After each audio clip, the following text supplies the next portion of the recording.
napakarami buong nasyon ng mga hintil siyang ating apostol na dapat ay sundan.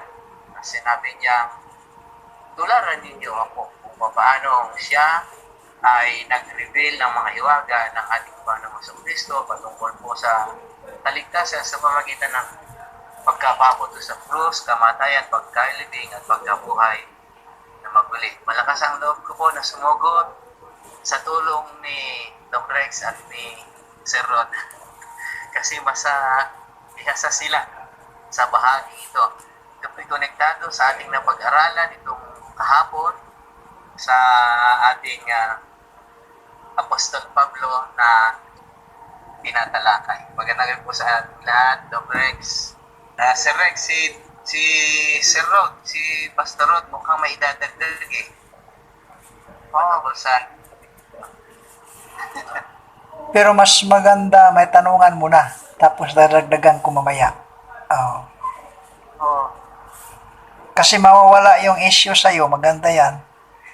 Oh, doon muna tayo mag-question. Pag may oras pa, magbigay ako ng, tuloy ko yung romance. tama. Kasi mahaba yun, series na ka-series. Opo. First one pa yung na-report ng last. Verse 1 pa. Kaya pag mag-absent kayo, baka pagbalik nyo, chapter 10 na ng Romans, ang dami nang nawala sa inyo. Okay, so, Tanungan muna tayo. next month, ano muna, question po, na repetition. Sige. Si Sir Lito, bakit? Rex, yung tatanong ko sana ito kagabi, kaso nawala yung network. Yung ginamit ni Apostol Pablo kasi, sabi niya according to my gospel.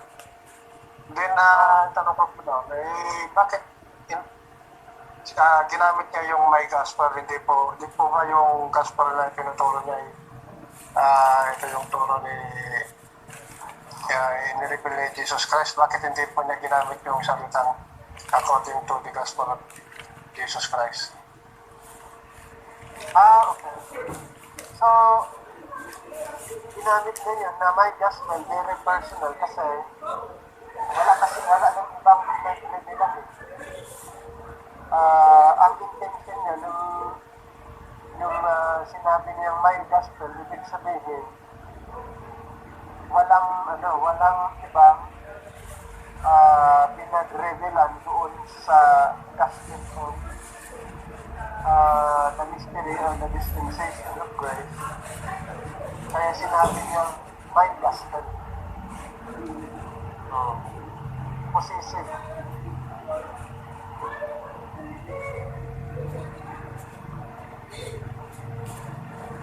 Hindi kahit so parang kasi ang lumalabas doon parang pag-aangkin niya kasi yung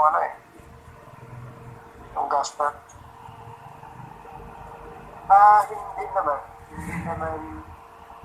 Hindi naman pag-aangkin yun. Sinabi lang niya yun dahil sa kanya lang inireveal, parang yung mga illustration diba may mga, pag ikaw ang pastor, sasabihin niya, yung mga illustration halimbawa, ako ang pastor dyan, or may illustration dyan, pag sinasabing hindi naman, yung example natin, yung expression ni President itong noon, huwag niyong sirain ang bayan ko. Ganun, di ba? Hindi ibig sabihin yan, yung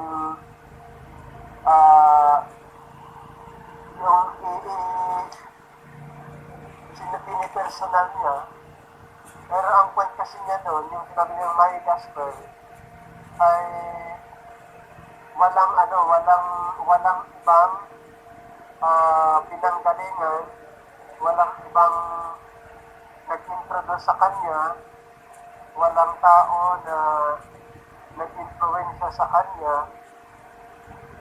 Kasi pag sabihin niyang ito ay inano ng Panginoon, pwede rin siyang questionin. Depende kasi doon yung sa yung pagkasabi niya, mayroon siyang purpose. Kaya may doon may mga reason kung bakit sinabi niya. Depende sa depende sa kanyang intention. So, kaya yung sinabing may gospel, ayun po yung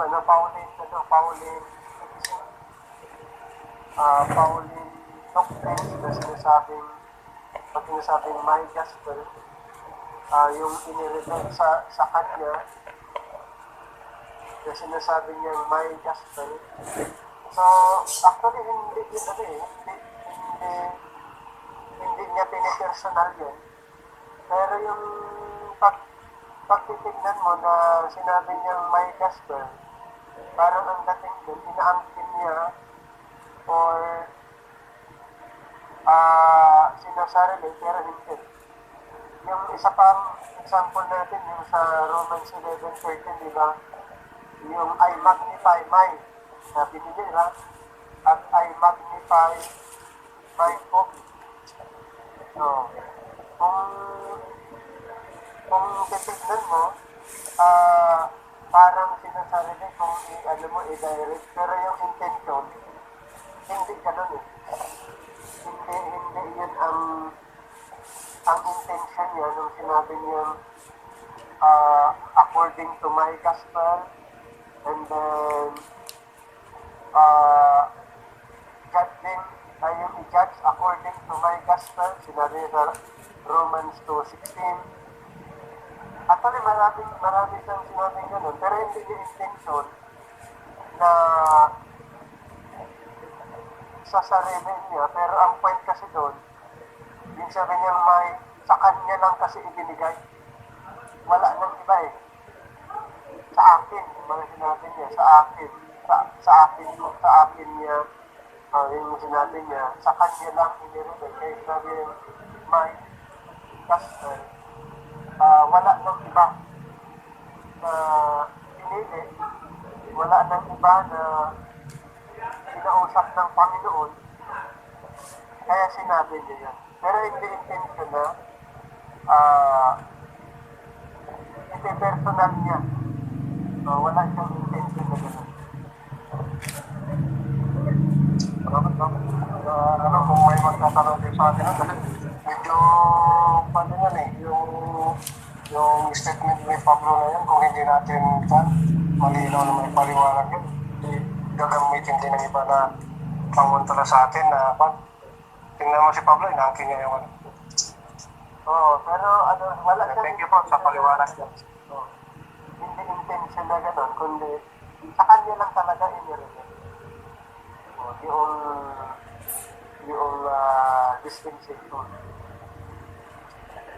Sige po, sige, maganda tayo ba yung mga additional? Si Brother Rod, sige, go ahead, sir. Kapatid, hindi naman lahat ng sulat ni Pablo sinabi niyang may gospel. Basahin natin 2 Thessalonians chapter 2 verse 14. 2 Thessalonians chapter 2 verse 14, whereunto he call you by our gospel, to the obtain of the glory of our Lord Jesus Christ. Mayroon namang our. Hindi naman lahat may gospel. Pero ano ba yung pinaka-point? Bakit ginamit niya yung according to my gospel? Kasi siya ang father of the gospel. Doon sa kanya kumukuha yung mga kasama niya, kung ano yung itinuturo niya, dapat doon sa kanya dadaan, hindi maglagpas. Basahin natin 1 Corinthians chapter 4. Binasa yung ganina sa report. Chapter 4 verse 15. For though ye have 10,000 instructors in Christ, yet have ye not many fathers. For in Christ Jesus I have begotten you through the gospel. Sa makatuwid, siya ang tinatawag na Father of the Gospel. Bakit? Kasi lahat ng mga ngaral under of the grace dispensation, kahit pa kasama niya, doon kukuha ng information doon kay Paul. Pero yung sumama na yung makasamahan niya, tinawag naman nilang according to our gospel. Verse 14, chapter 2, balikan natin. Whereunto he call you by our gospel, to the obtain of the glory of our Lord Jesus Christ. 15, therefore, brethren, stand fast and hold the traditions which we have been taught, whether by word or our epistle. Sa makatuwid, pwede namang tawaging our gospel, pero kailangan hindi siya lalagpas doon sa sinasabi ni Apostol Pablo. Ito po, 1 Corinthians chapter 4 verse 6. And these things, brethren, I have in a figure transferred to myself and to Apollos for your sake, that you might learn in us not to think of men above that which is written, that no one you be puffed up for one against another. Sa makatuwid, lahat ng itinuturo ni Apostol Pablo, yung mga kasamahan niya, pati tayo, hindi lalagpas, above.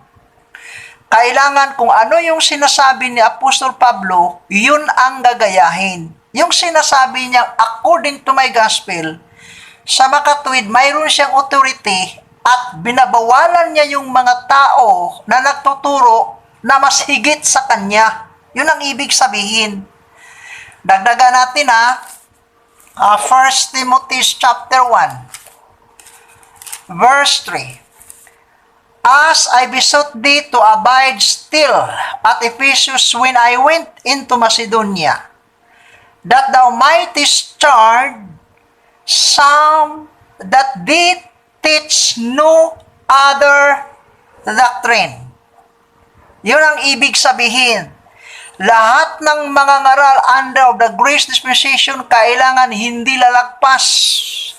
Kailangan hindi magturo higit sa tinuturo ni Apostol Pablo at sa kasamahan niya.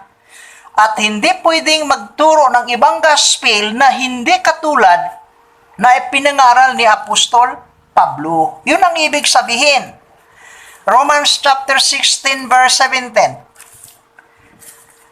Now I visit you, brethren, mark them, which cause division and offenses contrary to the doctrine which ye have learned, and avoid them. You see? Hindi pwedeng magturo na contrary sa kanyang itinuturo. Si Apostol Pablo very strict or confidence to say, according to my gospel, ang ibig sabihin, hindi lalagpas kung ano yung itinuturo niya, yung mga kasamahan niya, pati na tayo. Yun ang ibig sabihin. Pero ginagamit naman according to our gospel. Hindi naman exclusive nga may gospel lang. Okay, salamat po. Thank you. Si Pastor James, nagtas kanina para mapakinggan natin. James Montemayor. Sige na. Gusto ko lang kung dagdagan ng korte ko yun. Kahit Katalong ni Pastor Lito. Di ko ba yung Biblia po natin kinakya sa 2 Timothy 3:16. Kinasihan lang po ng Diyos ang lahat ng nakasulat sa Biblia.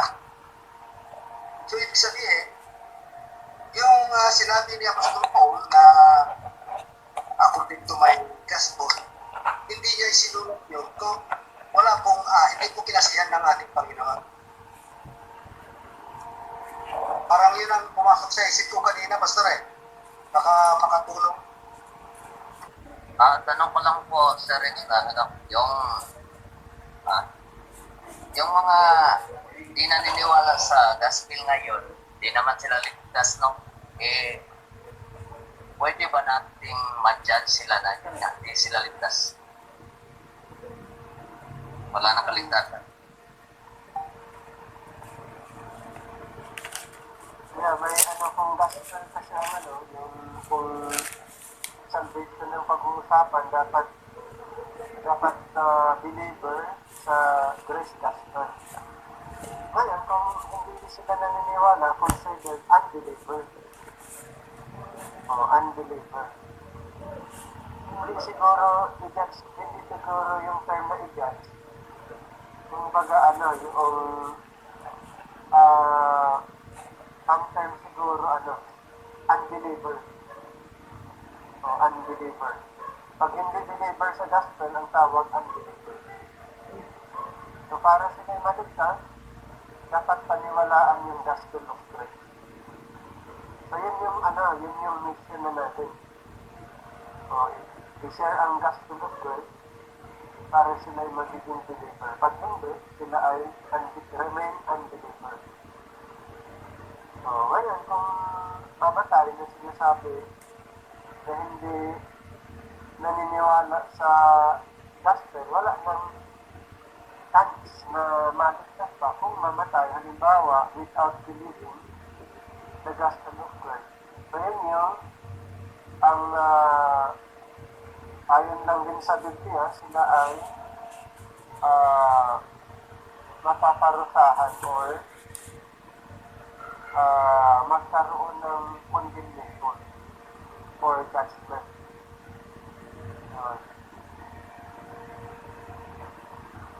So, unbeliever, pag hindi believer, unbeliever, and then kung mamatay, halimbawa na hindi believer, doon na natin sabihin, according to the scripture, pag hindi believer sa gospel of grace,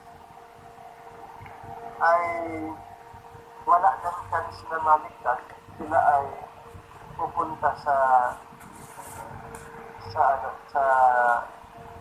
hell or sa lake of fire. Pag namatay.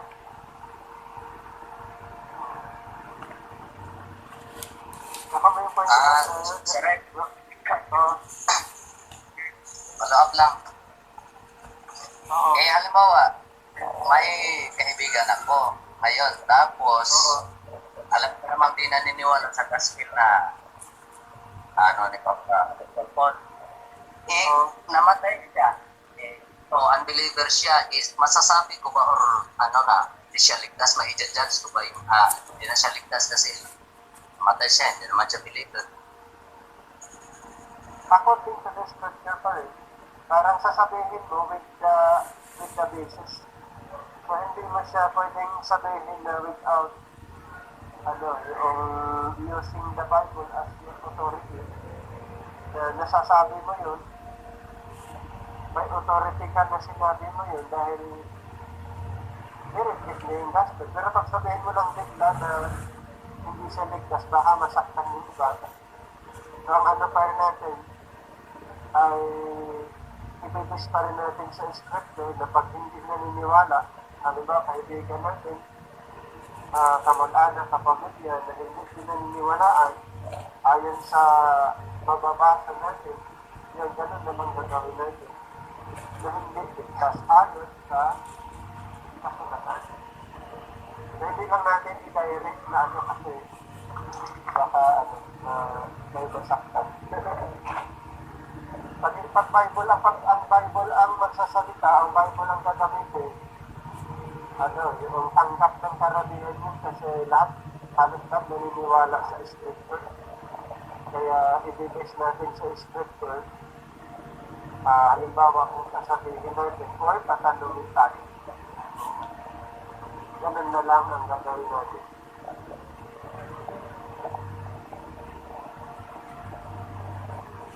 Saka yung kwento, Opo, pero kasi po, nabasa ko kasi sa 1 Corinthians sa 5:13. Yes. Sinasabi dito na hayaan ng Diyos na maghatol sa labas ng Iglesia. Kaya naisip ko, hindi pala tayo pwede magsabi sa iba na kahit na hindi sila believer, Oo. na hindi sila maliligtas.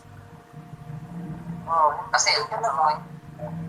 Oo. mag-ano sa Basta kanila eh. ibibis lang natin sa scripture. Actually, hindi na tayo nagsasalita. Ang nagsasalita, Biblia na. Kasi ginagamit natin ang Biblia as an authority.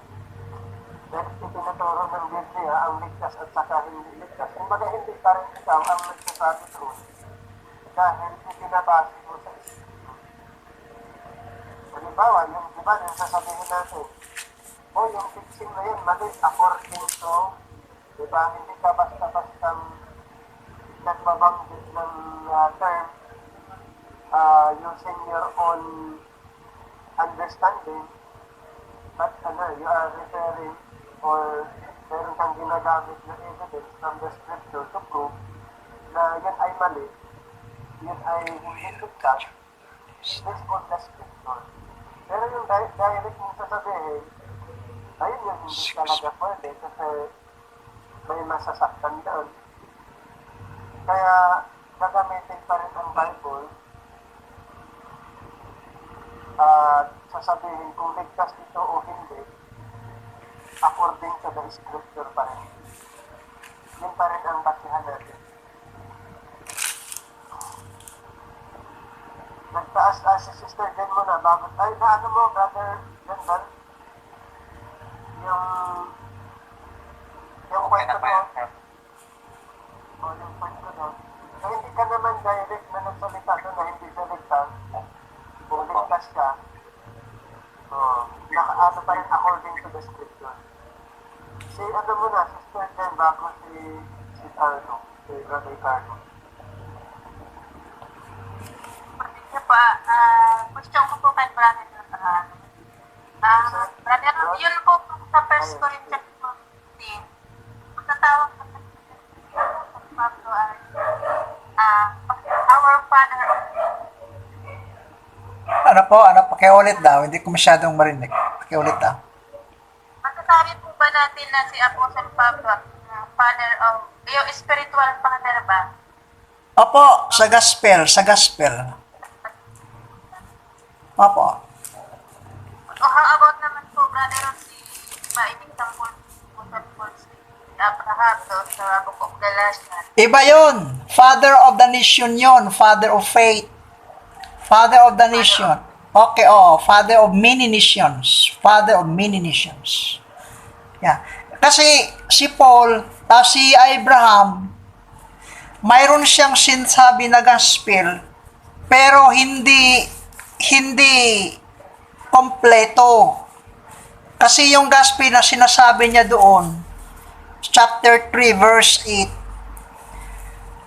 sa pamagitan ang ibang bansa, mablis sila through the seed. Pero kailan mangyari yon? Hindi sinabi ano yung object of faith. Yun nga, pagdating ni Paul, dinagdagan niya. Basahin natin ha. And the scripture foreseeing that God would justify the heathen through faith, preached before the gospel unto Abraham, saying, in thee shall all nations be blessed. So, matatawag siya na sa pamagitan ng isang seed. Singular yun referring kay Christ, isa lang. Verse 16, now to Abraham and his seed, where the promise is made, he said not unto seeds, as of many, but as of one, unto thy seed, which is Christ. So sa pamagitan ni Christ, ang ibang bansa makareceive ng blessing from Abraham through his seeds. Kaya isa lang, singular. So hindi siya matatawag na father of the gospel, but father of many nations. Iba yung kay Paul. Kasi si Paul, ang father of the gospel. So mayroong pagkakaiba. Thank you po sa question. So, spiritual father natin si Apostle Paul. Sa gospel, oo. Ayun ang sabi niya, according to my gospel, kasi dadaan sa kanya, hindi pwedeng mag-aral, magturo ng ibang gospel na hindi katulad sa tinuturo niya. Yun, siya ang father of the gospel. Kahit pa si Kristo ang center sa gospel, kasi siya ang pangyayari doon sa cross, bagamat ibinigay kay Paul at siya yung unang nangangaral, tatawagin pa rin siyang father of the gospel. Father of the gospel. At hindi naman sa lahat niyang sulat, hindi naman sinabi niyang may according to my gospel. Ginamit niya rin yung our gospel. Pero sa kanya dadaan. Okay, thank you po. Welcome. Carlo. Direct, ano po ba yung gospel na i-preach doon sa mga patay? Yung sa 1 Peter ba? Sa 4:6? 1 Peter 4:6. Opo. Sa verse 19 sa 3, pumunta siya sa lower parts of the earth, sa spirit and person, and he preached doon sa mga namatay. Hindi po ito hindi po ito purgatory yung tinatawag na Satan chance. Pero ito po, mayroon according to the research, si Jesus Christ ay pumunta doon sa spirit in person, sa hell. Pumunta siya sa hell. That time, ang hell before ay mayroong dalawang compartment. Ito according to the research. May dalawang compartment ng hell doon. Ang first part, yung place of comfort. Yung second part ay yung place of torment. So, nung pumunta si Jesus Christ sa isang part doon sa place of comfort. Ayan, kaya doon siya nag-preach. Pero hindi ibig sabihin, yung content ng preaching niya ay salvation. Ang content is the triumph, yung victory. Okay, yung victory at alam natin na ang Old Testament saints ay waiting for the complete redemption. Nung namatay na lang sila na hindi nila na nakita ang Redeemer. So si Jesus Christ, siya yung content ng kanyang ipinapangalan ay ang victory or triumph. So, yan ay mga believer, Old Testament saints na pinuntahan ni Kristo, pero hindi siya nagturo para maligtas yung mga namatay. Yung content ng kanyang ipinapangaral ay triumph or victory sa mga believers lang. Okay, doon ito ay sa research lang. Okay, yun yung paliwanag nila sa mga ibang presentation. Lang, Opo. baka may idea kayo. Sige. Yun ang teaching sa Bible School dati, yung nandoon ako sa Bible School. Sabi yung teacher namin, yung pumasok si Kristo doon, sinabi niya, yun nga, victory. Ganyan. Tsaka ginamit nila yung sitas, ito po sa Hebrews, chapter 2, verse 14. For as much then as the children are partakers of flesh and blood, he also himself likewise took part of the same, that through that he might be destroy him that had the power of that is the devil. Ito. Pero sa akin, hindi lang dyan. Hindi lang siya. Nandoon lang sa verse 6. Sa verse 6. yung binasa mong versikulo. According to research, triumph of Christ, at saka na-destroy niyang power of death, ang devil, pero that is not enough. Mayroon pa. Ito sa verse 6, ginamit mong sitas, for this cause was the gospel preached also to them that are dead. Ano yung pinipreach doon? May judge. Dadaan pa sila ng judge that they might be judged. Kahit nandoon na sila, temporary lang yon. Kailangan bubuhayin pa sila at i-judge. Tuloy ko, according to men in the flesh, but live. According to God in the Spirit, bubuhayin sila pero i-undergo pa rin sa judgment. Yun nga, may judgment doon before sa earthly kingdom, before 1,000 years sa mga righteous.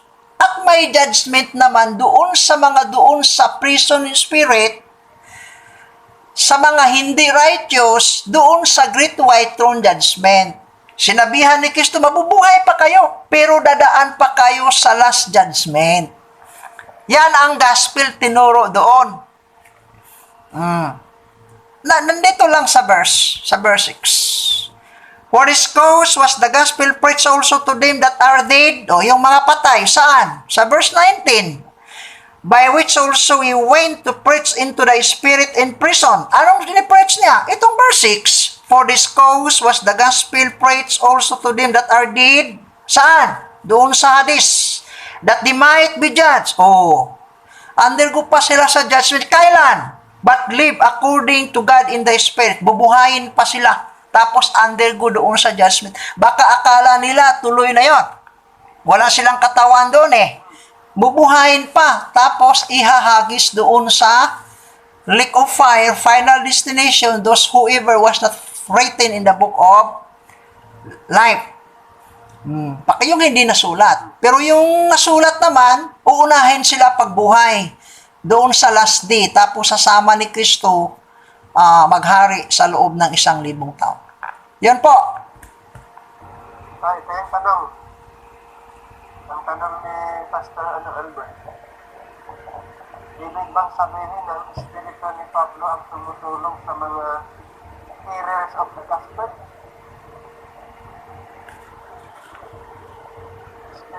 Espiritu ba ni Pablo yung tumutulong daw, sabi niya?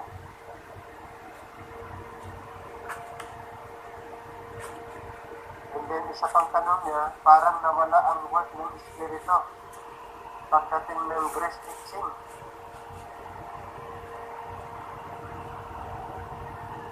Pero naniwala naman kayo sa Trinity.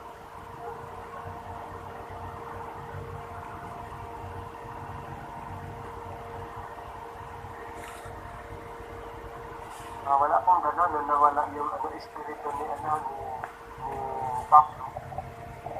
Ang tinatawag kasi niya dito ay yung inirevert ng Panginoon sa kanya, hindi naman niya sarili. Yung kanyang ipinapangaral, hindi niya sa pang-sarili na pwedeng sabihin natin espiritu niya ang tumutulong. So wala pong gano'n yung si Pablo ang apostol natin at kanyang ipinagmalaki, ipinapangaral ang kanyang natanggap na mensahe na katuruan pero hindi. Kaya nga sabi nito sa Galatians 1, di ba? 11 to 12,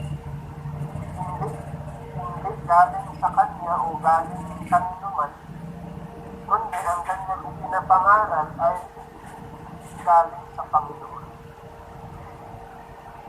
Wala po Pastor Albert, hindi po nawala ang word ng Espiritu under grace. Okay? Wala. Ito si Rex, pakibasa nga. Acts 39. Basahin ko. Sige, sir. Then Saul, who also is called Paul, filled with the Holy Ghost, set his eyes on him. Yung nangaral si Pablo, puno siya sa Spirit Holy Ghost. Hindi sa kanya yan, hindi sa kanya. Oh. Very defensive lang siya pag nangaral, at saka very confidence. Pag nagturo, yung natanggap niyang revelation, heavenly revelation, na itinuturo niya. Yan. Kasi filled with the Holy Ghost siya eh. Then Saul, who is also is called Paul, filled with the Holy Ghost. Eh, nangaral siya, puno-puno siya ng Spirit.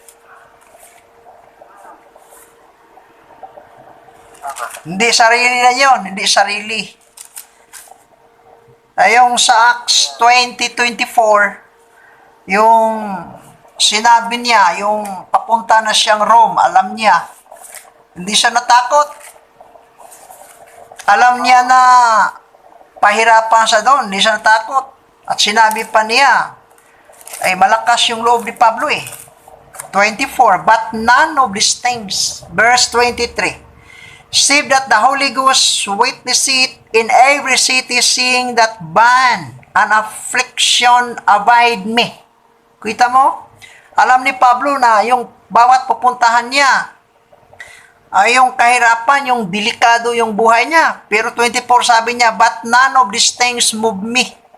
Neither count I my life thereunto myself, so that I might finish my course with joy, and the ministry which I have received of the Lord Jesus Christ to testify the gospel of the grace of God. Meron pa siyang ibang tanong. According to the teaching, ilan daw ang judgment that God will pass to the believers and unbelievers? Ilan ang judgment? Sa mga believers at saka unbelievers. Ang judgment sa believers under grace during cut-up, yung distribution of award sa judgment sa mga believers under grace. Pero yung hindi nadala sa cut-up, may judgment sila doon sa Great Tribulation, tapos may judgment pa siyang ma-receive doon sa Great White Throne Judgment, tapos pagkabuhay maguli. Tapos sa kingdom pa, di ba? Yung believers sa kingdom din, meron din. Mayroon din. Maraming usapan niya, mahaba yan. Mahaba. Brother, Pastor Albert, sa body of Christ, doon sa judgment seat of Christ, rewarding. Rewarding. Then sa mga kingdom believers, meron din sila rewarding. And then sa mga unbelievers, yun, may judgment sa tribulation at sa great white throne. O yung reporter natin, sana pasagutin natin kaunti yon. Nasaan na ba yon?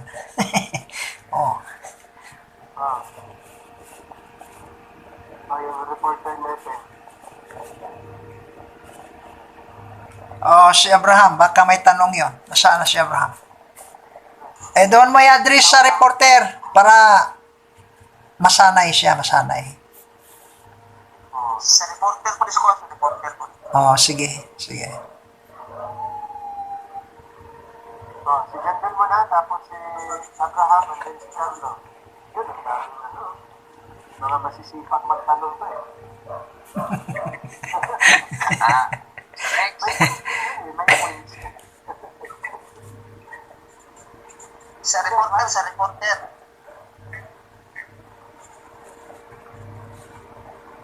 Hindi kasi related to sa report eh.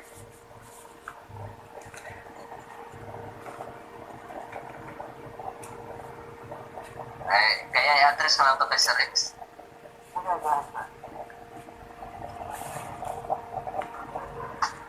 Yung ba Sir Rex, yung 137 sa law, contradiction ba yan sa Opo.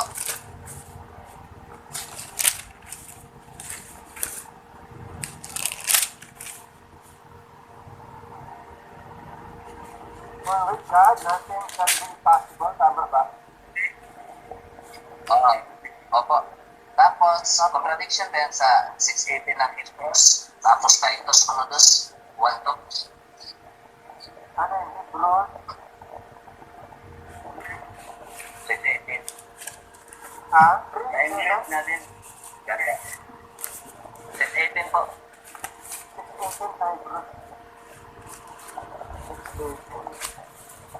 That by two immutable things in which it was impossible for God to lie, we might have a strong consolation who have fled for refuge to lay hold upon the hope set before us.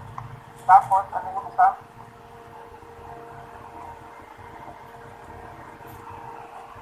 Titus 1:2. Titus 1:2. Titus 1:2.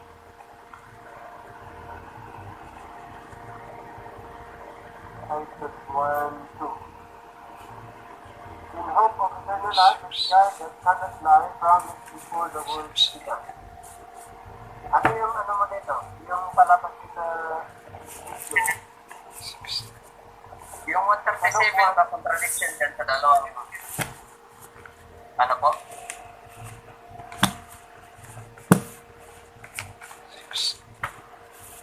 Actually, hindi. Wala namang contradiction dito.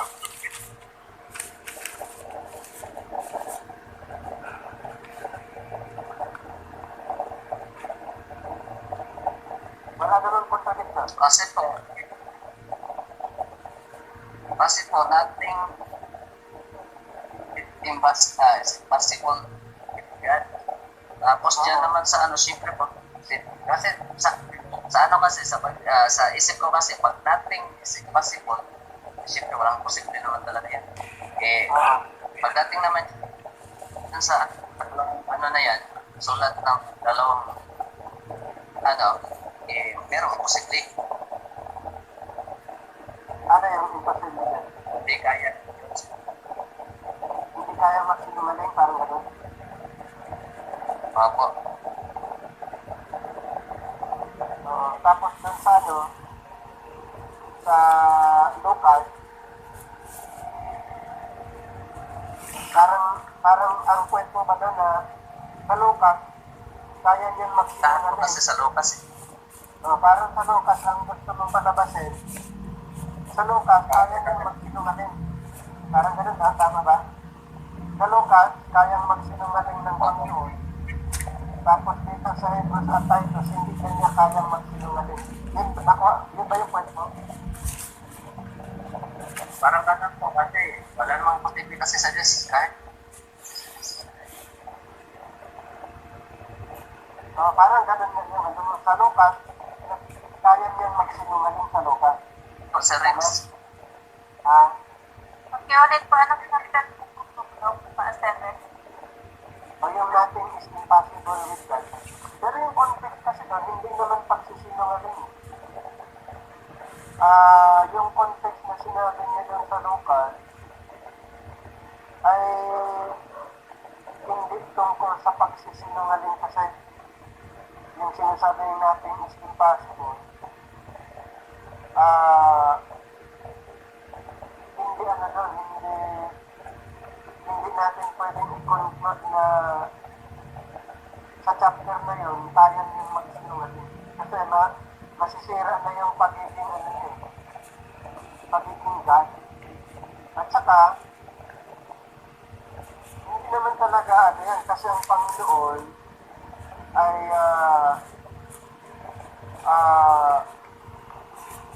hindi siya nag-exercise ng ano, kung baga kasalanan, alam yung kasalanan. So since siya ay God, hindi talaga niya gagawin yung contrary doon sa kanyang attributes. So, yun ay contrary sa kanyang ano na sa kanyang character, sa kanyang attribute. Kaya hindi natin pwede na doon sa Lucas ay nagsisinungaling ka, tapos dito sa Hebrews and Titus, hindi na siya nagsisinungaling. Ang ano kasi, ang life ay contrary doon sa kanyang attitude. So hindi talaga niya gagawin yun para masira ang kanyang attitude or kanyang character. Kaya kahit doon sa Lucas, hindi rin siya nagsisinungaling doon. Oh, hindi rin. Kasi mababayot niya yung kanyang yung attributes niya bilang holy, bilang just, bilang righteous. At marami pang attributes. So walang doon, brother, walang contradiction. Walang contradiction.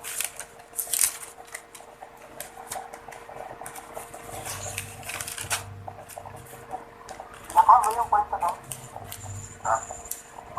Follow up lang ako. Opo, pero pwede po follow up. Di ba po, yung Diyos, mayroon ding masamang espiritu, di ba po? Mayroon ding masamang espiritu, di ba po? Ano yung masamang espiritu?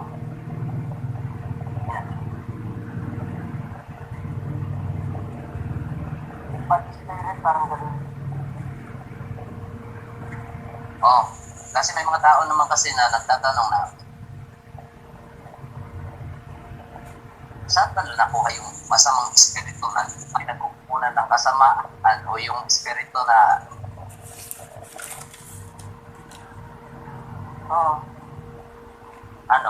bumala.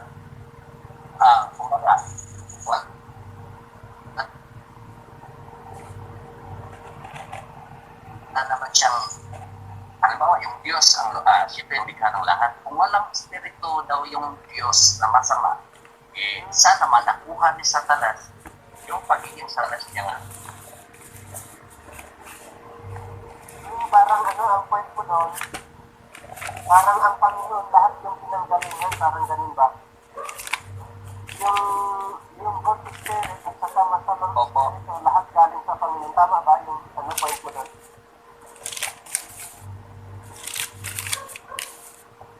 Hindi, yung idea, yung pagiging ni Satanas, di ba, anghel naman po siya dati, mabuti pa siya. Nung nagiging pag-start ng pagiging masama niya, nung nag-against na po siya sa Diyos, saan niya nagaling yung kaalaman na gano'n? Kasi alam naman natin na sa ngayon, yung mga lahat ng kasamaan niya na nanggagaling kasi sa sanlibutan yan, si Satanas naman yung Diyos.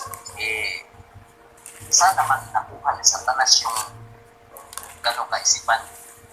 Saan nakuha? So parang may source, ngayon ba, yung sinabi mo, parang ganito yung point of argument.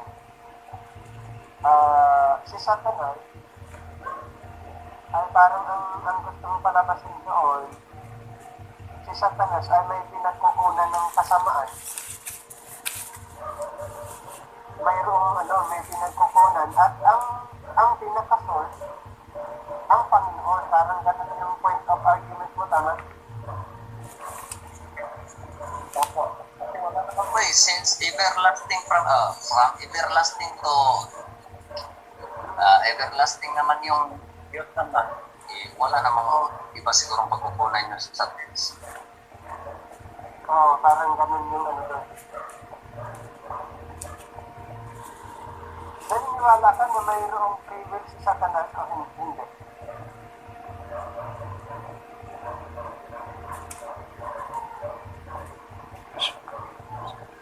Naniniwala ka na may free will, na may kaya ni Satanas na mag-decide o mag-isip din na against doon sa kagustuhan ng Panginoon?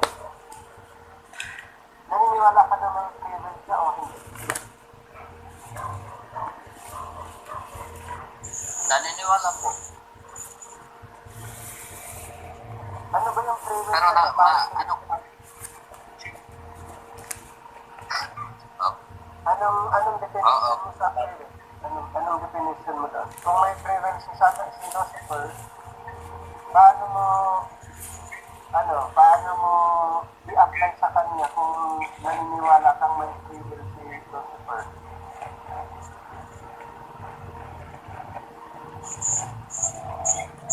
yun nga po Sir Rex kasi yun nga paano malaman ko kung saan naman nagaling yung na kaisipan na yun kahit na may free. So, ang nanggagaling sa kantay kay Lucifer, hindi galing sa Panginoon. Kasi mayroon siyang free will. Ngayon, ano siya, ang kanyang free will, ginamit niya against doon sa plan ng Panginoon. Kapag sabihin nung saan galing, sa kanya mismo. Kasi binayolate niya yung sinabi ng Panginoon o yung programa ng Panginoon. Pero hindi galing sa Panginoon na ibinigay ng Panginoon kay Lucifer, kundi yung pag-violate ni Lucifer ay galing lang din sa kanya, hindi galing sa Panginoon.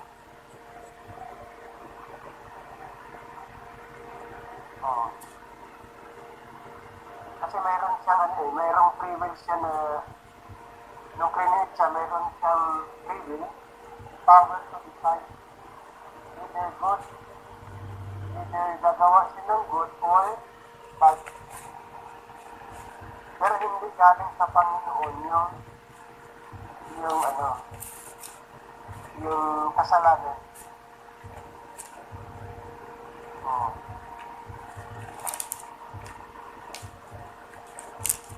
Kasi pag yun ang paniwalaan natin na galing lahat sa Panginoon, kasalanan ay galing din sa Kanya, siya din yung nag-create. Parang ang dating kasi doon, siya yung nag-create ng good, siya din yung nag-create ng evil. Parang ganun yung point mo yata doon. Kasi against na yun sa attributes ng Panginoon kung siya ay pinanggalingan din ng kasamaan.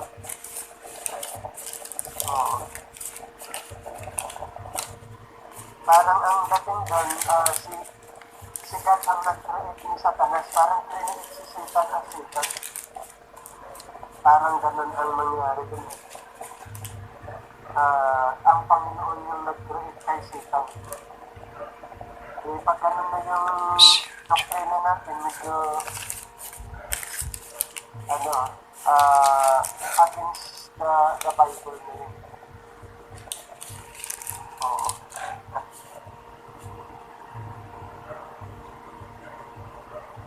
So, hindi po galing kay kay God yung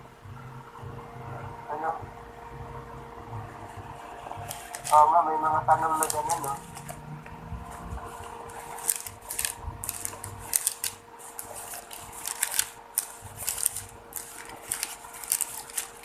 Si Carlo.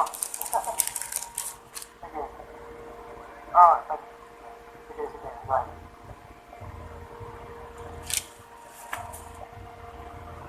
Aspects, pwede niyo po ba ipaliwanag sa 1 Samuel chapter 10 verse 14? Ano yan?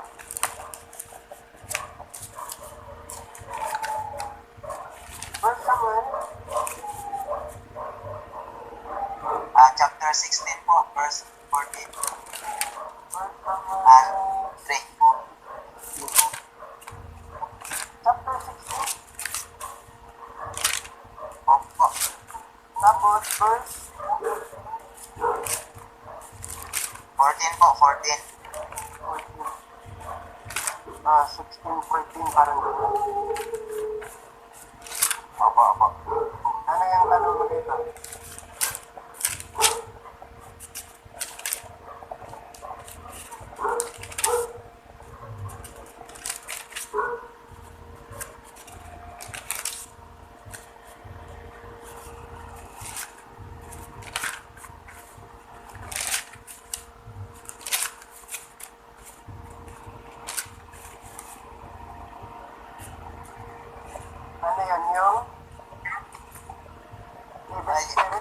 po may ano po yung Ano yun? Yung evil ba? Ano yun? po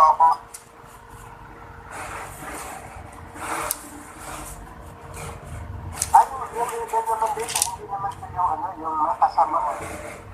Kasi sa galing sa original word na harmful, ang tawag dito is harmful spirit. Yung nag-trouble kay Saul. Pero hindi ito evil yung ayon sa definition natin na masama kasi sa original word ito ay kumbaga ano, yung harmful spirit or tormenting spirit. Yung naka-install kaya hindi siya mapakali. Nung pag dumating yung ano, nagkaroon siya ng trouble, nabalisan siya. Kaya kailangan si David, yung ano niya yung heart, kung maalala niyo dito sa kwento nito. Pero hindi po yan yung definition natin masamang espiritu ha. Kasi ito yung ano, yung Muslim ginagamit ng iba na galing sa Panginoon masamang espiritu dahil dito. Pero sa original word, defined as yung harmful spirit or si Saul, pag nagkaroon siya ng troubled spirit o nagkaroon siya ng kabalisahan, tatawagin si David para magkakaroon ng kaayusan. Pero hindi ito yung ano, yung definition natin na masamang espiritu. Hindi.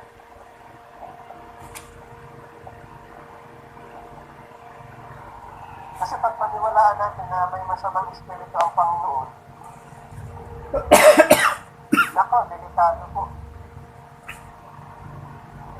Delikado. Nagka-cast out during the time of Jesus Christ, nagka-cast out ng masamang espiritu ang mga alagad. Tapos yun pala ay galing sa Panginoon. Medyo delikado tayo doon. Oo. Kayo ba'y naniniwala, ay tanungin natin yung iba, kayo ba'y naniniwala na ang galing sa Panginoon ang masamang espiritu? Siya ba'y nag-create ba niya si Satanas? Sagot. Si Alan, baka may sagot. Sige po. Alan, Mr. Rex, siya ba'y naniniwala na... Mr. Rex, nag-create. tungkol sa bagay na yan, meron na akong linawin kasi may nakasulat sa Isaiah 45 verse 7. 45, sige. Isaiah 45 verse 7, ang sinabi dito, I form the light and create darkness. I make peace and create evil. I, the Lord, know all these things. Paano ba natin ito ipapaliwanag? Kasi konektado ito sa pagtatanong nila eh. Ay,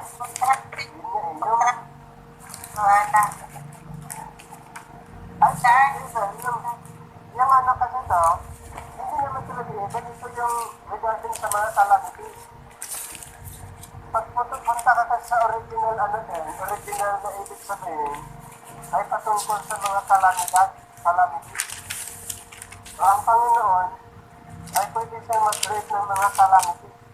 Create evil is referring, hindi ito yung mga yung mga kasamaan, referring ito sa mga kalamidad na may mga katulad ng sa Old Testament, may mga calamity. Hindi ito tumutukoy sa sa Satanas. Okay? Hindi ito tumutukoy kay Satan and his demon. Meron akong ipakita si Sir Rex itong sinabi sa Judges 9 verse 23. Judges 9. Sabi dito, then God sent an evil spirit between Abimelech and the men of Shechem. And the men of Shechem dealt treacherously with Abimelech.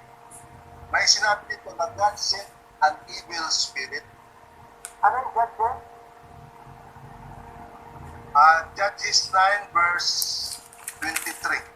Hindi kasi ano yun nga, pag i-literal kasi natin, kasi yung word na spirit sa original word na yung hindi siya yung mga demons, yung mga yung mga kasamaan. Ito po ay yung the spirit, God sent, sa original word kasi nito, God sent the spirit that stirred up trouble between Abimelech and the living citizens of Shechem. Hindi siya yung pagkakaintindi natin na masamang espiritu galing sa Panginoon, yung mayroon tayong direct na conclusion, pero kailangan natin pumunta sa ano bang ibig sabihin sa original word. Ito ba talaga ay ayon sa definition natin ang kasamaan ay galing sa Panginoon? Hindi. Kasi pag i-accept natin yung ganung idea, mahihirapan tayo. Talagang mahirapan tayo si Rex kasi kagaya nito sa Amos 3. Sa Amos 3 verse 6, may sinabi din dito. Amos 3 verse 6. Okay. Mahirap. Shall a trumpet be blown in the city and the people not be afraid? Shall there be evil in a city and the Lord hath not done it? Ulitin ko po, yung evil dyan ay disaster. The original word, ang ibig sabihin, disaster. Okay? Disaster. Alam niyo, disaster, yung mga kalamidad. Hindi kasi yun eh. Kaya na kailangan natin ang original word kasi kung mag-rely tayo doon sa gano'n, i-direct interpret natin, dapat sakit ang ulo natin dyan. I-conclude na natin later on, ay, ng Panginoon pala, ang sama pala niya. Nag-create siya ng evil, nagpadala siya ng evil, naku po, pag ganun po, baka yung iba ayaw ng maniwala. Hindi, kaya nga nagtatanong sila eh. Oo. Tatanong sila para malinawan yung Yeah. So, ulitin ko po, kaya nga, yung evil, babapansin hindi capital, pag capital, pronoun. Okay, pronoun yun, referring to ano na yun, kay Satanas. Pero dito makita nyo, evil ay hindi siya pronoun. Okay, kaya ito ay ayon sa, kaya nga sa context lang maunawaan. So, disaster, calamity, harmful, ay sa King James ginamit evil. Evil, yung harmful, disaster, calamity, ang ginamit sa King James, ang evil lang ang ginamit niya.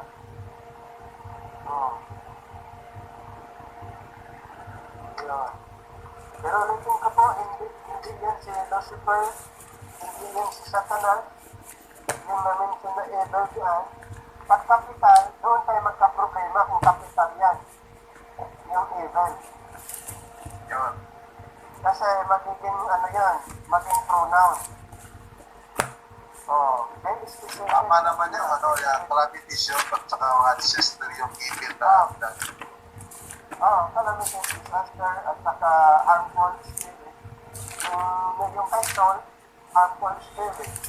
Hindi ito naman sa kay Amos at saka yung sa Judges ay at saka doon sa Isaiah 45 ayun po, mga disaster, calamity.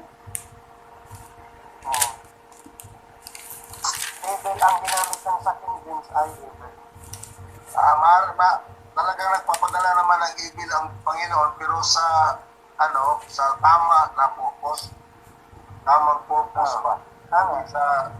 Hindi sa kasamaan. Tama yun, calamities yun.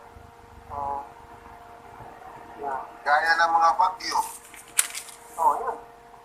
Bagyo, yan. Pagpapaulan ng yelo. At marami mga record sa Bible din. Oo. So, wag lang tayong yung evil, pag may mabasa kayong evil, mag-conclude na galing sa Panginoon ay yung evil na nasa isip natin, yung masama, yung kasamaan. So, parang ang dating kasi doon, siya yung author ng sin. Yung conclusion din, magiging author siya ng sin. Hindi na natin aralin yung pag siya pala ang author ng sin, at siya pala ang nag-create kay Satanas.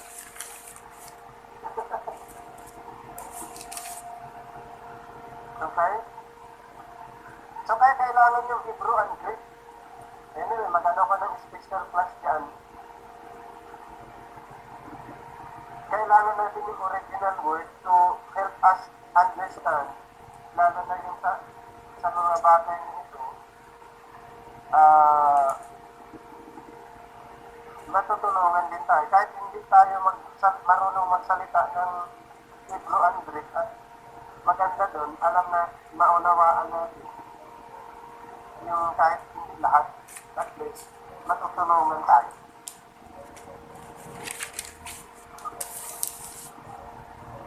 Ang daming nagkado.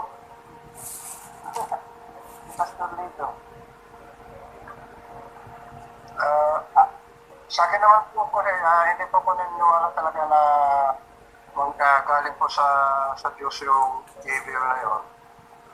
Ang isa po sa naitulong sa amin ay kagaya po nung kay Job, na yung sinabi po niya doon sa Job chapter 2 verse 10. Ano ba yung mga tatanggapin natin sa Diyos? Yung bang mabubuti lang o hindi ba pwede bang masama? And then, ang doon ay yung masama naman na nangyari sa kanya, iyon ay galing kay Satanas talaga, na siyang humingi ng pahintulot sa Diyos. So, ibig sabihin nun, yung parang yung pagbibigay po niya ng evil doon ay pagpapahintulot niya na yung gawaing masama sa nagaling kay Satanas at pinahintulutan niya na parang dumating sa isang tao. Pero hindi galing sa kanya. Parang yung doon ay pagpapahintulot yung parang Permissive will. permitted. Pero hindi galing sa kanya, hindi siya yung author, kung hindi pinahintulutan lang niya, pero may purpose. Kagaya nung kay Hope, may purpose. So, tingnan, subukin si Hope doon sa kanyang faithfulness sa Panginoon.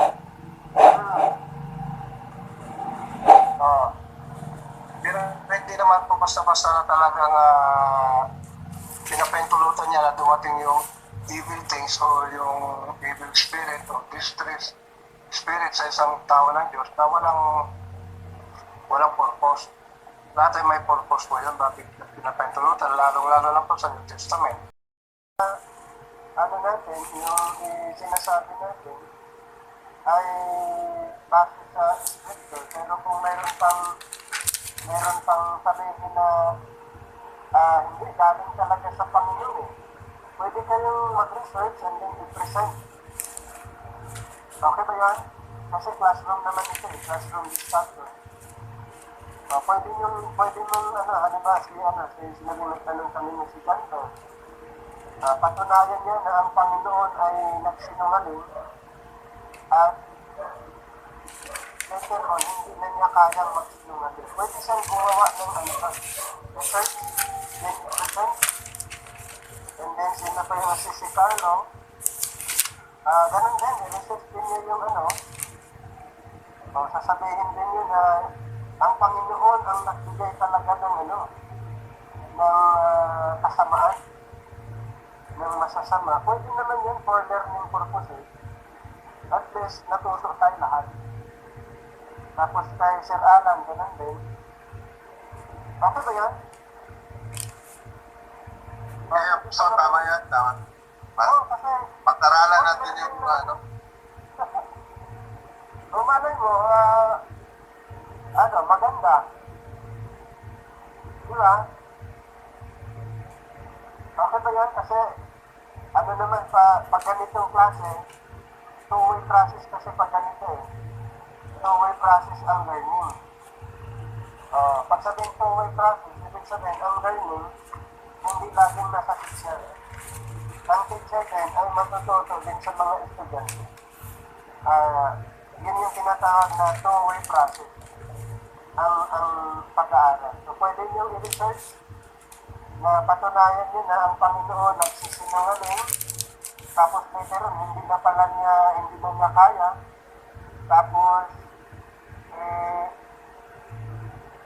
siyang pinanggalingan din ng masama at sinit niya si Satanas. Pwede yung research din, and then i-present niya sa klase. Siyempre may mga tanong din, tapos dipinsahan niya din. Tama o tama? Tama yan. Tama, Felix. tama. Pag-aralan natin. Di ba? Yan, maganda yan. Sige, niya. Kasi klase naman ito eh. Pero bahala na kayo kung i-present niyo sa tinuturuan niyo. Kung kayo ay convinced sa research niyo, bahala na kayo.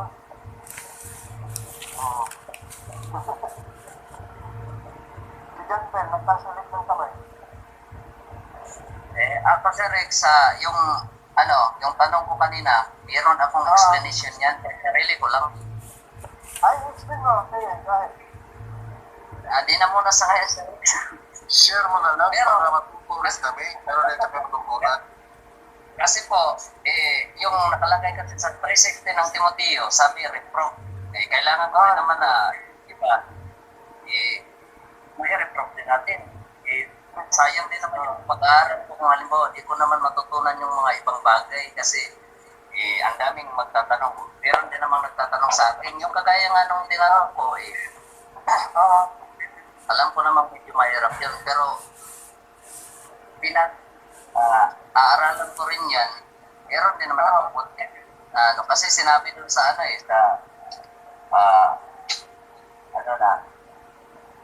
simulan ng ako na sa kasi tapos sa 1 to, sa ito. Sinabi natin nun, wala pang kapanahunan. Di makapagpinungaling ang Diyos, wala pang kapanahunan.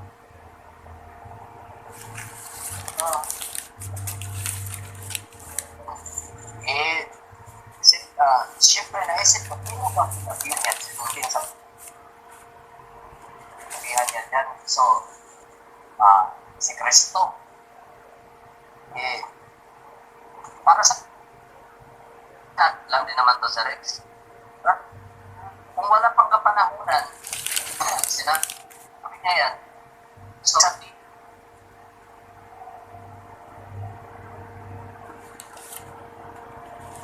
nun, naisip ko na, everlasting naman ito.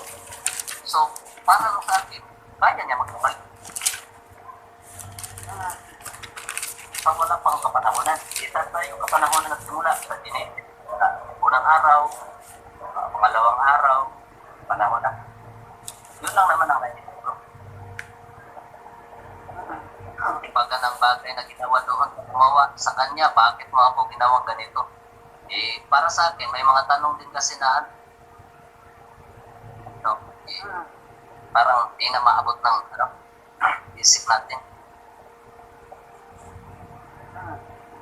Excuse me, Vlad, yung tanong mo yung sa Titus 1:2, imposible talaga na magsinungaling ang Diyos dahil magiging yan sa kanyang attribute, sa kanyang character.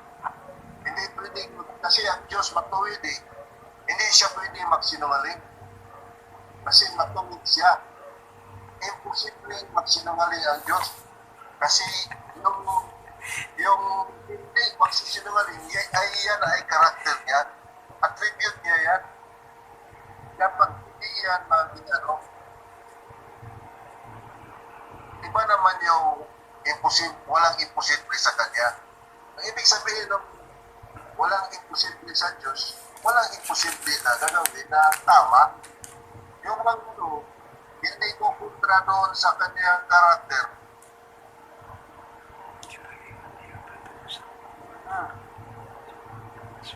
At mo na, Brad. Hindi pa rin, kulang pa rin. Hindi matatakot. Assistant Jen, baka mayroong ikano dyan, may solusyon dyan. Nakatrabot sa isip ko yung may nagtatanong sa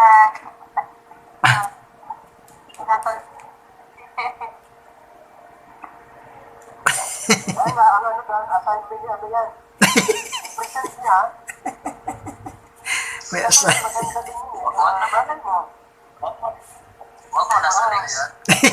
Ay, ano mo eh, ganito ang gawin mo. Brother Ganda, i-develop mo yun. I-prove mo talaga na, no? For learning purposes, malay mo, para ma-present mo lang, yung matutunan din yung iba, may ma-encounter pa ng iba. May na-encounter. Baka sa inyo na-encounter nila, malay mo, ma-encounter din dito sa iba, at least na-present mo, magkakaroon ng ano din, matutunan. Oo, Sir Rick. Okay ba yan? Oo, hindi mo na natangayin pag magtapos na po siguro ako. Magtapos, kasi pag nagtapos ka, baka yung ituturo mo, hindi na nila alam.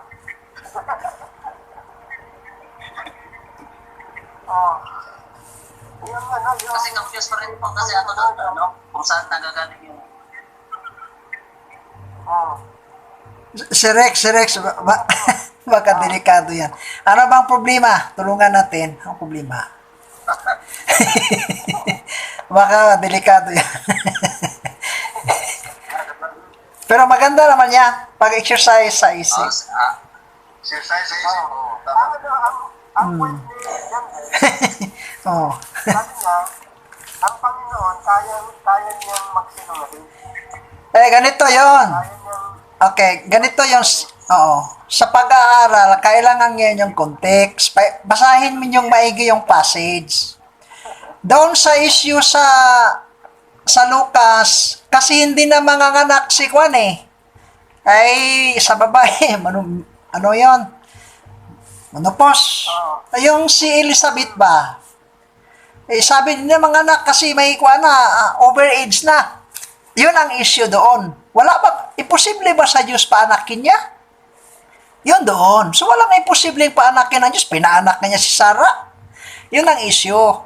And then sa Titus, promise yun. Kung promise na yung eternal life, yung eternal life, hindi siya magsinungaling, itutuloy talaga yan.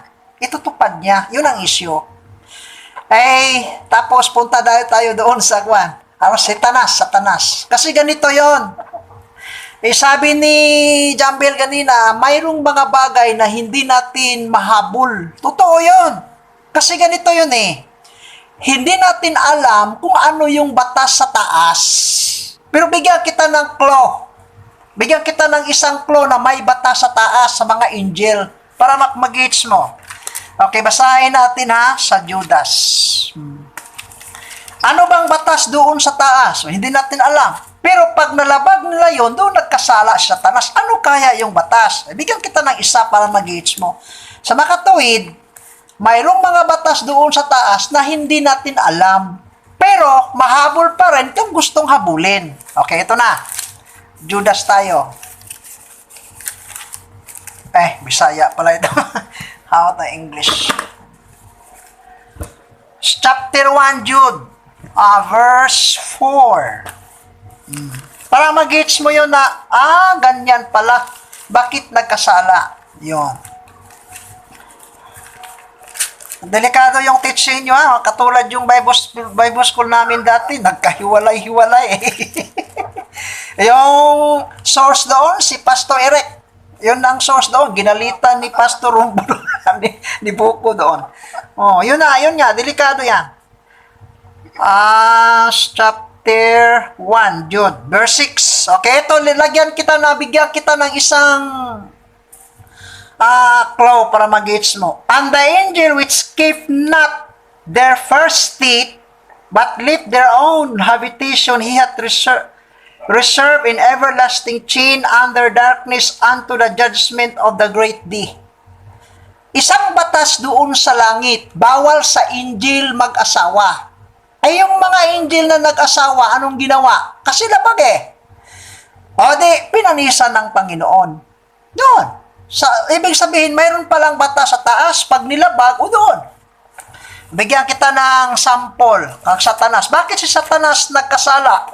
Tingnan mo yung record.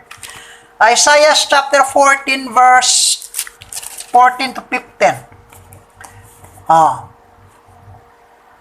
Start tayo sa 14. And I will ascend above the heights and the clouds, and I will be like the Most High.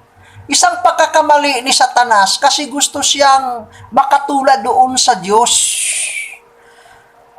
Yan. Gusto siyang mas malamang.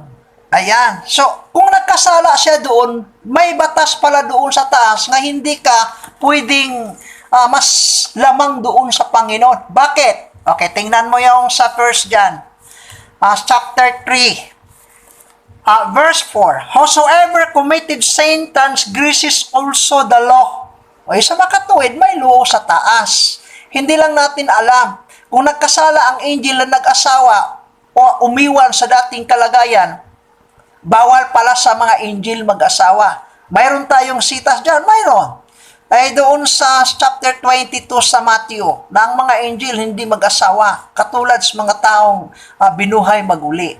Sa makatuwid, ang isang batas, pag nilabag yun, doon ang angel or taong nagkasala, doon si Satanas nagkasala. Bakit? Gusto siyang mas mataas pa sa Diyos. Whosoever committed sin transgresseth also the law. For sin is the transgression of the law. Ayan, mag-gauge mo na yan. Pero buti naman, hindi ko inansiran para makareport ka sana eh.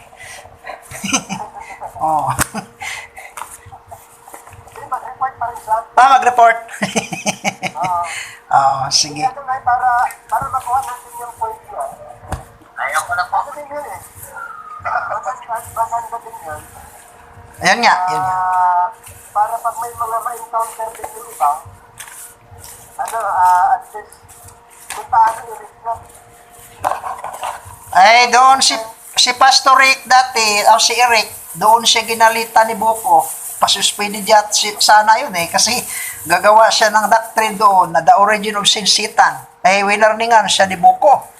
Sabi ni Boko na, papawiin na kita. Kasi, tatanungin mo si Eric, totoo yun. Ini-inject doon sa mga estudyante. Galit si Boko.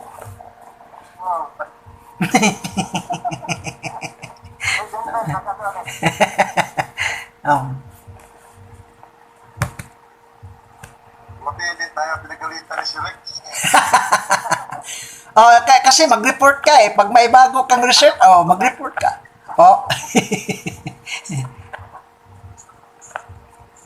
Ano y- Palakot ko lang to kay Brad Rod. Ano po? Nung di pa siya naging Satanas, angel niya, ako naiingit na sa Diyos. Gusto niyang lumamang sa Diyos. Okay po. Ngayon, Brad Rod, yung pagiging ingit niya, yung mga, yung kaalaman na gano'n, saan ba yun ang galing? Since God is, the Father is from everlasting to everlasting, sa word na yan, nag-question ko sa akin kung saan ba yung nagaling?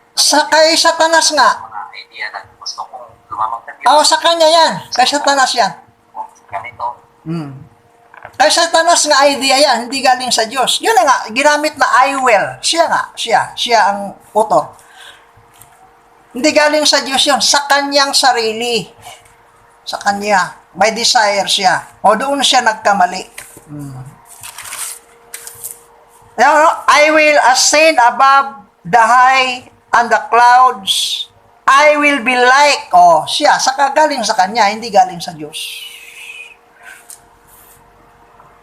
I will be the like the Most High. Ay, nagalit ang Diyos doon. Sabi ng Diyos, "Sit thou shall be brought down to hell, to the sides of the feet." Galit ang Diyos doon. Doon siya nagkakamali. Sa makatuwid, ito na, pag tinitingnan mo, may batas pala doon sa taas. Kasi lang, hindi natin, kasi sa lupa lang tayo eh. Pag nalabag doon, nagkasala sila. Hindi naman pwede yung isang congregation walang batas, kahit saan, kahit nga sa bahay. Ang daming mga naninirahan doon sa taas, pwede bang walang batas? Mayroon. Pag nagkamali, doon nagkasala.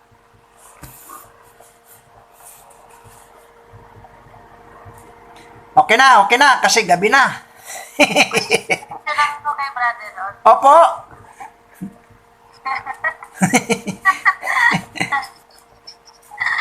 Hindi, ito lang, Brother Rod, yung sa John 6. Kaya at tanong ko, kailan pa nagkasala yung mga sabi niyo yung may batas doon na iba, bawal mag-asawa ang mga angkin. Kailan ba naunang nagkasala ang mga angkin? Ayun nga, binigyan ko kayo ng clue. Sa ito ng tao or after? Kasi Genesis Mayroon ng tao sa lupa. Kasi yung inahagis yung mayroon ng tao sa lupa. 6 Okay, bigyan kita ng sitas ha. yung nag-asawa yung mga May tao na sa lupa. Mayroon na.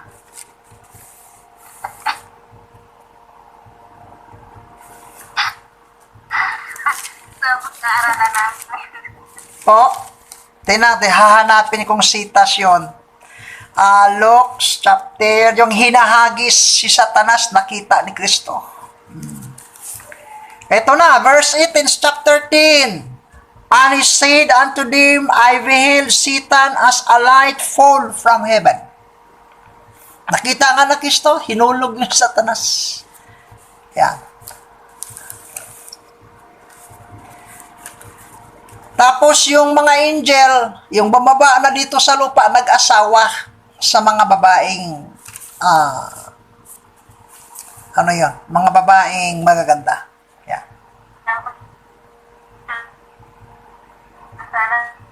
Pero sige na po, next week na lang. Opo, next week na lang.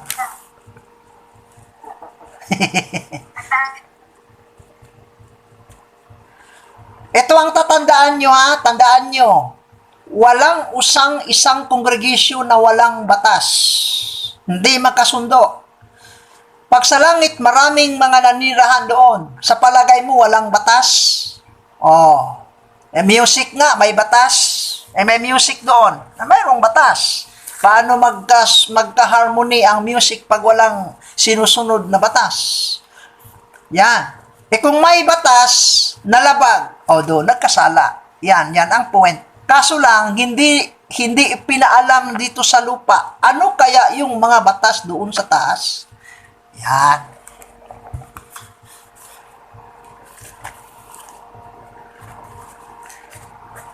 Tulog na tayo. Gabi na eh.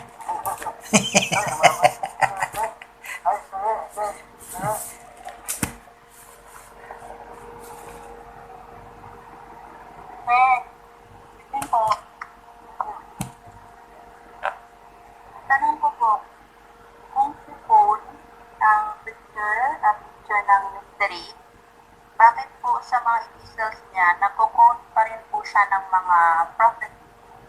Or kung hindi po tayo under the law, bakit pa rin po siya nagko-quote ng law? Or sa klase po natin, sir, bakit niyo po laging sinasabi na hindi dapat paghalo-haluin? Hindi po ba? So yung pag sinasabing quotation, hindi yan ang turo talaga niya. Quotation lang, nag-quote siya para maunawaan ng kanyang audience. So alam naman natin, pag nag-quote siya ng law, ang audience niya ay yung mga Israelites na na-convert under grace. Kasi may mga na-convert kasi na mga Israelites during his ministry din. So kung nag-quote siya, ay ipapaunawa niya na mas maganda yung grace kumpara doon sa batas. Hindi ibig sabihin na kung nag-quote siya ay sasabihin niya sundin niyo rin ang batas, isabay niyo rin sundin ang grace at saka law. Eh sinasabi niya, di ba, for sin shall not have dominion over you, for you are not under the law, but under grace.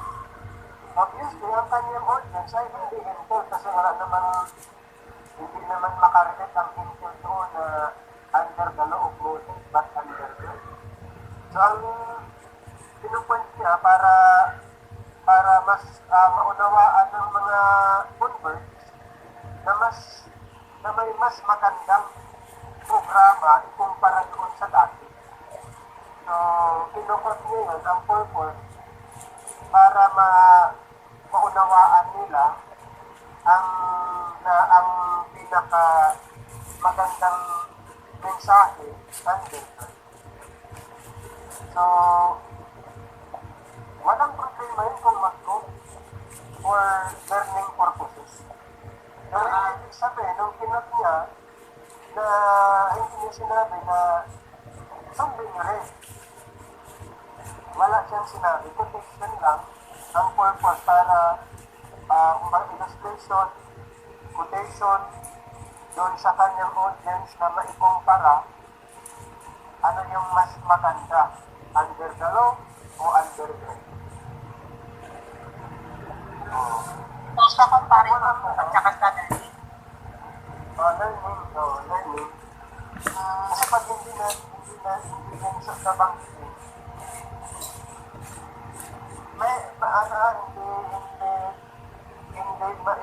hindi ma-compare ano yung mas maganda. Ano yung mas madali. Or, isa pa, paano nila malalaman na nasa isang programa na sila kung hindi banggitin yung unang programa. So may purpose doon kung bakit nag-quote siya. Pero, hindi ibig sabihin nung nag-quote siya ay iniutos niya na gagawin din natin. Hindi. Quote na lang yun. Quotation lang. Quotation. Okay po. Illustration, quotation, para matulungan yung audience na mas maunawan. Ganun din sa atin, di ba? Nung itinuturo natin ang right to debunk, diba? Itinuro natin buong Biblia na from Genesis to Revelation. Eh kung mag-focus lang tayo sa writings ni Pablo, nahihirapan tayo. Hindi natin alam yung nangyari sa past. At saka sa future, kung doon lang tayo sa present lagi, so mahihirapan tayo. Kaya si Apostle Paul ay gumagamit siya ng siya yung magandang example sa pagtuturo. Itinuturo niya, time past, but now it is to come. Nakamabis yung point ko doon. Yes. Kung bakit siya kumukuha ng mga illustration, quotation. May humakon siya, Ang ating oras is 10:26 last night, sabi may huwag yung ubusin lahat ng tanong nyo, may next pa, si Arlie. Thank you.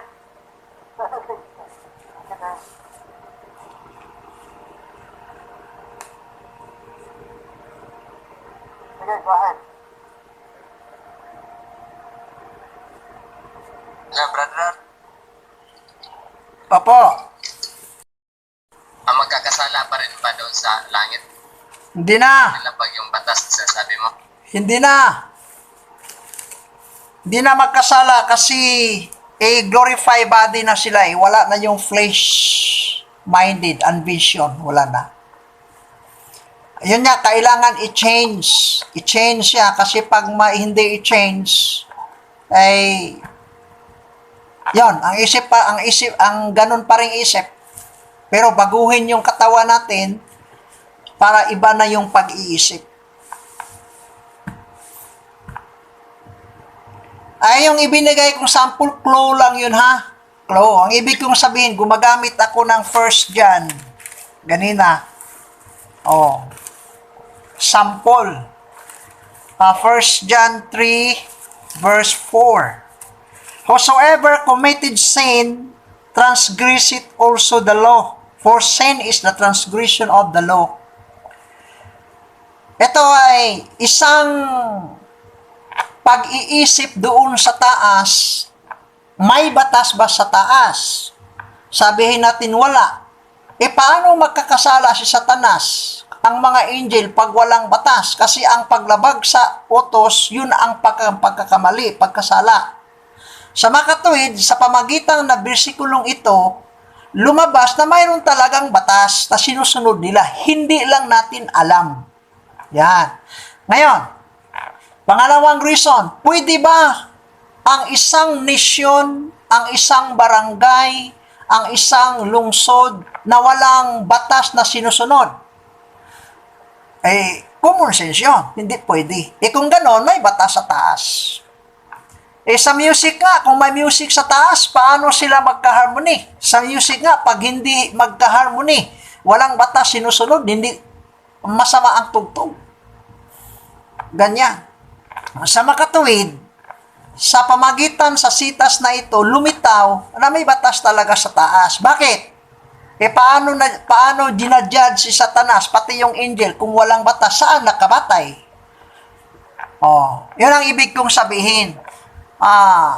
May clue na ibinigay dito sa lupa na talagang may batas sa taas, hindi lang natin alam. Bakit? Kasi nagkasala sila. Saan binabatay? Saan ang basihan? Bakit nagkasala?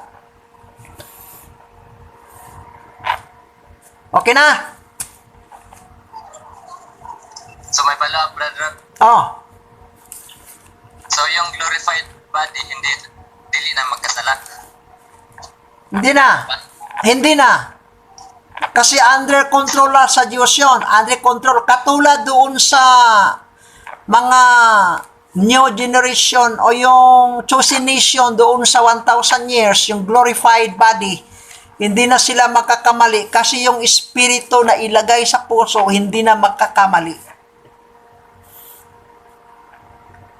Yon. Kasi selected na yun eh.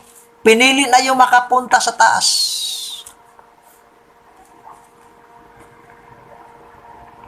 Okay, so si Satanas nung nagkasala siya, brother, so dili dito siya glorified body ato. Iba ang situation nila, spirit sila, spirit. At saka iba yung batas sa kanila, sa mga angel. Isang batas sa kanila, bawal yung umiwan sa dating kalagayan. Umiwan ang mga angel. Yon, doon sila nagkakamali. Iba yung batas sa mga spirit, iba yung batas sa mga human being dito sa lupa.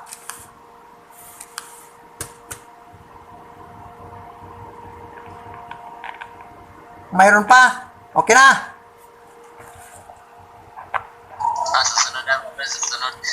Sige, sunod na. Salamat. Ay, salamat po. Huwag natin ubusin yung kasi wala nang magkaklase pag maubos na.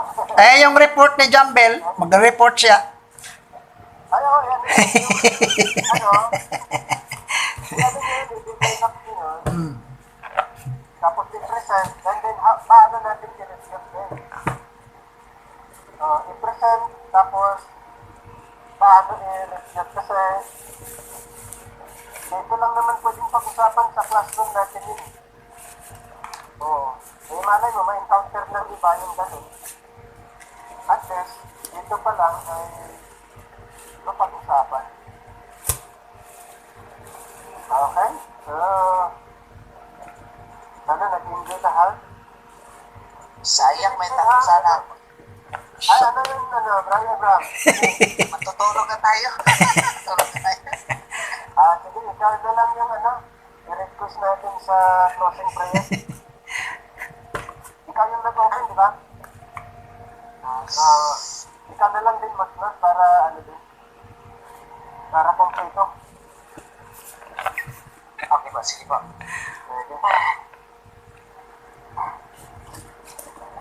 Aming Diyos Ama, kami po ay nagpapasalamat sa gabi ito.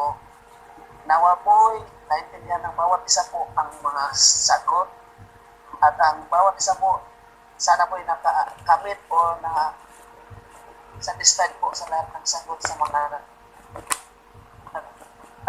Lord God, sa mga tanong, sa mga question at sa mga sagot. Sana po ay nagiging daan ito para kami ay madagdagan or additional po ang aming lahat ng knowledge about po sa inyo. O Diyos, kayo kami po nagpapasalamat muli dahil sa iyong biyaya, sa grasya po sa kaligtasan na yung po sa amin sa under of the dispensation po. Wala na po kami hiling, kundi maraming salamat po sa gabi ito. At sa susunod po ng araw, kayo kami po pagpalayan po bawat isa sa amin.